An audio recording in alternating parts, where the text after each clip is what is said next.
गौरव काय खाणार? पनीर भुर्जी।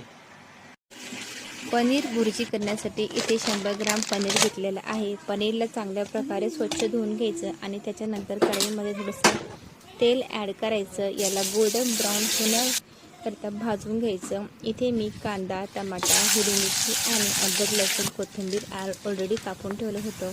पनीरला आपल्या हाताने कुस्करायचं आणि इथे कांदा चांगला गोल्डन फ्राय झाला की अद्रक, लसूण आणि हिरवी मिरची, टोमॅटो चांगल्या प्रकारे त्याच्यामध्ये मिक्स करून घ्यायचे। चांगलं याला शिजू द्यायचं। त्यानंतर यामध्ये इथं मीठ, हळद, लाल मिरची पावडर, धने पावडर आणि गरम मसाला घालायचा। याच्यामध्ये पनीर टाकून द्यायचं आणि याला चांगल्या प्रकारे फिरवायचं।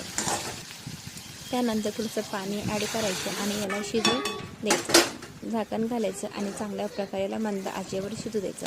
त्यानंतर याच्यामध्ये पावभाजी मसाला घालायचा। परत झाकण ठेवायचं आणि 5 मिनिटे याला चांगलं परतून घ्यायचं। असं तेल सुटूस्तर भाजीला चांगल्या प्रकारे भाजू द्यायचं।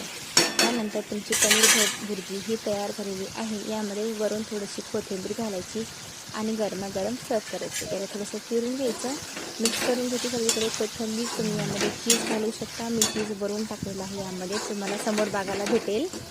आता मी मसाला पाव तयार करून घेते। इथे तवामध्ये मी हळद, लाल मिरची पावडर, गरम मसाला, धने पावडर आणि पावभाजी मसाला थोडासा ॲड केला। मिक्स करून घ्यायचं आणि पावला चांगल्या प्रकारे याच्यावरती भाजून घ्यायचे।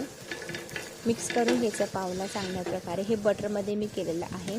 बटर घालायचं आधी आणि हे पाव चांगल्या प्रकारे याच्यामध्ये भाजून घेतलेले आहे।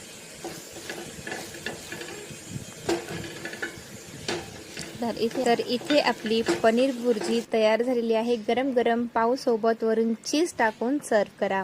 व्हिडिओ कसा वाटला हे आम्हाला कमेंट करून नक्की सांगा। व्हिडिओ पुन्हा एका व्हिडिओमध्ये, तोपर्यंत चॅनलला सबस्क्राईब करायला विसरू नका। बाय।